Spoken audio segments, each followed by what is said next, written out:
வணக்கம் அன்பர்களே. அஸ்ட்ரோசிரி சேனல் வாயிலாக நான் உங்கள் அஸ்ட்ராலஜர் டாக்டர் சதீஷ். மீனம் ராசி அன்பர்களே, இந்த பங்குனி மாதம் எப்படி இருக்கும் அப்படின்னு பார்க்கும் பொழுது, அது குறிப்பாக வேலை, தொழில், வியாபாரம் சார்ந்த விஷயத்தை பார்க்கும் பொழுது 10ஆம் இடத்தை பார்க்கணும். அந்த 10ஆம் இடத்தின் அதிபதியாக இருக்கக்கூடிய குரு பகவான் 2ஆம் இடம் என்கின்ற தனஸ்தானம், குடும்பஸ்தானம், வாக்குஸ்தானத்தில் உட்கார்ந்துருக்கு. சரியா? ஆனா அந்த குரு பகவான் 10ஆம் இடத்தை பார்க்குறார். அப்போ 10ஆம் இடத்தை பார்த்து வலுப்படுத்துகிறார் அப்படின்னு நம்ம எடுத்துக்கலாம். ஆனா 10ஆம் இடத்தை எந்த ஒரு அசுப கிரகமும் பார்க்கப்படவில்லை. சனி பார்க்கல, ராகு கேதுக்கள் அங்கு இல்லை, செவ்வாயினுடைய தொடர்பு இல்லை. அப்போ 10ஆம் இடத்தை எந்த ஒரு டிஸ்டர்பன்ஸ் இல்லை. அப்போ வேலை நன்றாகத்தான் இருக்கக்கூடிய அமைப்பு. ஆனால் உங்களுடைய ராசியை 6ஆம் அதிபதியும் 8ஆம் அதிபதியும் இணைவு பெறக்கூடிய ஒரு மாதம். அப்போ நீங்க தவறான முடிவுக்கு நீங்க போயிடக்கூடாது. என்ன தவறான முடிவு? அவசரப்பட்டு ஆக்ரோசப்பட்டு மட்டும் திடீரென்று வேலையை விட்டுவிடக்கூடாது. ஏன்னா ஏதாவது எதிர்மறை எண்ணங்கள், நெகட்டிவ் தாட்ஸ்ங்கிறது ஏற்படுத்தக்கூடிய அமைப்பு. இப்போ ஒரு வேலை இல்லை, எனக்கு வேலையை அப்ளை பண்ணியிருக்கிறேன், இந்த மாதம் உங்களுக்கு நிச்சயமா கிடைக்குமா அப்படின்னு கேட்டீங்கன்னா நிச்சயமாக கிடைக்கக்கூடிய தன்மைகளை உருவாக்கும். ஏன்னா 10ஆம் இடத்து அதிபதியாக இருக்கக்கூடிய குரு பகவான் 10ஆம் இடத்தை பார்க்கின்ற காரணத்தாலும் தொழில் காரகன் என்று சொல்லக்கூடிய சனி பகவான், தொழில் காரகன் என்று சொல்லக்கூடிய சனி பகவான் ஆட்சி பலம், மூல திரிகோண பலம் பெற்று வலிமையாக இருக்கக்கூடிய இந்த காலகட்டம் வேலை மாற்றங்கள் என்பது நன்றாகவே இருக்கக்கூடிய தன்மை தான். ஆனால் என்ன, கோபப்பட்டு ஆக்ரோசப்பட்டு விட்டுட்டு தேடக்கூடாது. இன்னொரு வேலையை அமைத்து கொண்டு மாறுவது புத்திசாலித்தனம் என்பதையும் ஞாபகத்தில் வைத்துக் கொள்ளுங்கள். உங்களுக்கு 7.5 சனியில் விரைய சனி ஓடிக்கொண்டிருக்கிறது என்பதையும் ஞாபகத்தில் வைத்துக் கொள்ளுங்கள்.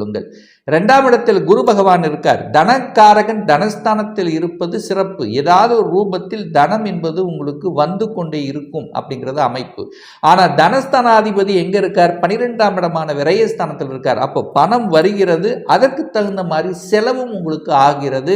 அங்க சுக்கிரன் இருக்கிறதுனால சுப விரயங்களை செய்து கொள்வது சிறப்பு. என்ன மாதிரி சுப விரயங்கள்?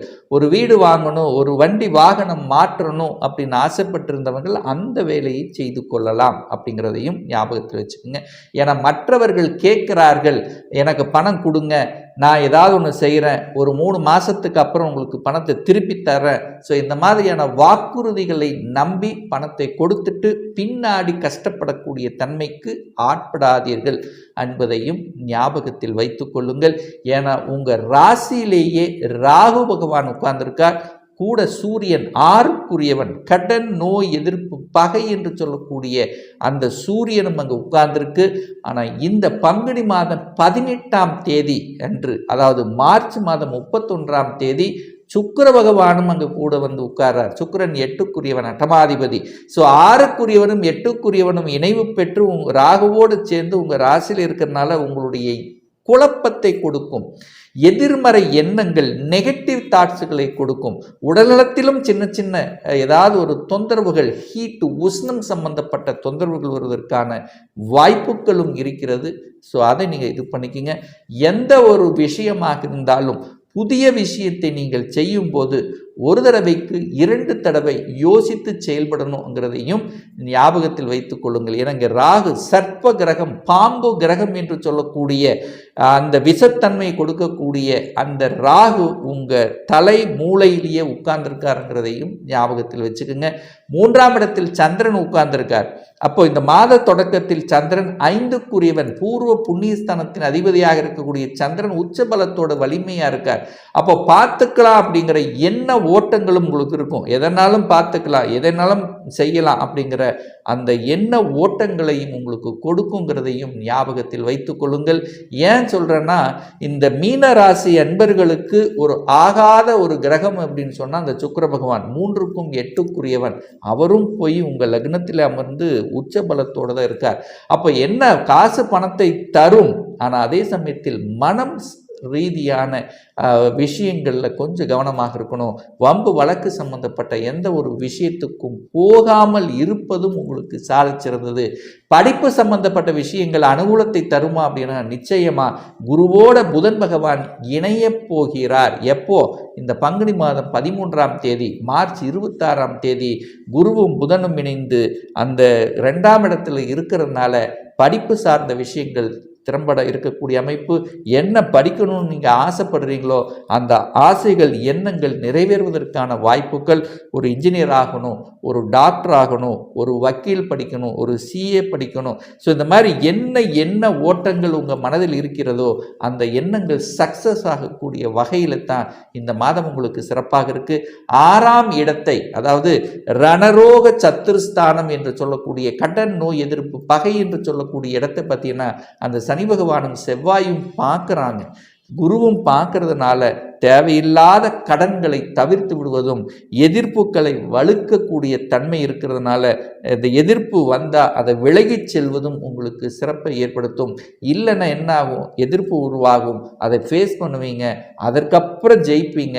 ஒரு வலியையும் வேதனையும் கொடுக்குங்கிறதையும் ஞாபகத்தில் வைத்து கொள்ளுங்கள். 7ஆம் இடத்தில் கேது இருக்கிறதுனால திருமண ஸ்தானம் என்று சொல்லக்கூடிய 7ஆம் இடத்தில் கேது, சர்ப்ப கிரகம் என்று சொல்லக்கூடிய கேது இருக்கிறதுனால கணவன் மனைவி சார்ந்த விஷயத்தில் கொஞ்சம் விட்டு கொடுத்து அனுசரணையோடு செல்லணும். ஏன்னா பாம்புங்கிறது கொத்தக்கூடிய தன்மை இல்லவா? அப்போ தேவையில்லாத விஷயங்கள் உங்களுக்குள்ள பிரச்சனை வருது இல்லையோ, 3ஆம் நபர்கள் மூலமாக ஏதாவது ஒரு மன சங்கடங்களை உருவாக்கக்கூடிய வாய்ப்புகள். ஸோ இதில் நீங்கள் கவனத்துடன் இருக்கணும். கூட்டு தொழில் இருப்பவர்களும் கொஞ்சம் கவனம் எச்சரிக்கையோடு நடந்து கொள்வதும் உங்களுக்கு சிறப்பை ஏற்படுத்தும். ஒரு சிலருக்கு பார்த்தீங்கன்னா அந்த குரு பகவான் 8ஆம் இடத்தை பார்க்கிறார். 8ஆம் இடம் என்பது வலிவேதனை, திடீர் அதிர்ஷ்டத்தை கொடுக்கக்கூடிய இடமும் அந்த 8ஆம் இடம். அப்போ ஒரு சிலருக்கு திடீர் அதிர்ஷ்ட வாய்ப்புகளும் கிடைக்கும். என்ன அதிர்ஷ்ட வாய்ப்பு? திடீர் வேலை போயிருச்சு, திடீரென்று வேலை கிடைக்கக்கூடிய தன்மை. ஒரு சிலருக்கு திடீரென்று இடமாற்றம் நடக்கக்கூடிய தன்மை. ஒரு சிலருக்கு எதிர்பார்க்காத விதத்தில் ப்ரமோஷன் கிடைக்கக்கூடிய வாய்ப்புகள். இப்படி ஏதாவது ஒரு எதிர்பாராத விஷயத்தில் நல்லவைகள் நடக்கக்கூடிய ஒரு நல்ல மாதமாக அமைகிறது. ஒரு வேலை தேடுகிறீர்கள் அப்படின்னா, வேலை இல்லை, ஒரு வேலை தேடுகிற, எங்கே வேலை கிடைக்கும் அப்படின்னா நிச்சயமாக நீங்கள் இருக்கக்கூடிய டிஸ்ட்ரிக்ட், நீங்கள் இருக்கக்கூடிய ஊரில் உங்களுக்கு நிச்சயமாக வேலை கிடைக்காது. நீங்கள் வெளியில் அப்ளை பண்ணிங்கன்னா நிச்சயமாக வேலை கிடைக்கும். ஏன்னா 8ஆம் இடம் என்பது வெளியில் உங்களுக்கு நிச்சயமாக அனுப்பி வைக்கும். அப்போது அதர் ஸ்டேட், அதர் கண்ட்ரி, இந்த மாதிரி வெளிநாட்டில் போய் வேலை பார்க்கணும், ஸோ வெளி ஸ்டேட்டில் போய் வேலை பார்க்கணும், அல்லது அதாவது இடமாற்றம் பண்ணாலே அதர் ஸ்டேட்டில். ஸோ இந்த மாதிரியான தன்மைகள் எல்லாமே சக்ஸஸ் அடையக்கூடிய தன்மையில் தான் இந்த மாதம் உங்களுக்கு சிறப்பாக இருக்குது. தந்தையினுடைய உடல்நலம் சார்ந்த விஷயத்தில் மட்டும் கொஞ்சம் கவனம் எச்சரிக்கையோடு இருக்கணுங்கிறதையும் ஞாபகத்தில் வைத்துக் கொள்ளுங்கள். என 9க்குரியவன் 12ஆம் இடத்தில் சனியோடு சேர்ந்திருக்கிறதுனாலும் சூரியன் ராகுவோடு இணைந்து இருக்கின்ற காரணத்தால் தந்தையினுடைய உடல்நலம் சார்ந்த விஷயத்தில் கொஞ்சம் கவனம் எச்சரிக்கையோடு இருந்து கொள்வது உங்களுக்கு சிறப்பு. 11க்குரியவன் தனக்கு 2ஆம் இடத்தில் இருக்கிறதுனால லாபங்களும் கிடைக்கும், அதற்கு தகுந்த மாதிரி செலவுகளும் உருவாகுங்கிறதையும் ஞாபகத்தில் வைத்துக் கொள்ளுங்கள்.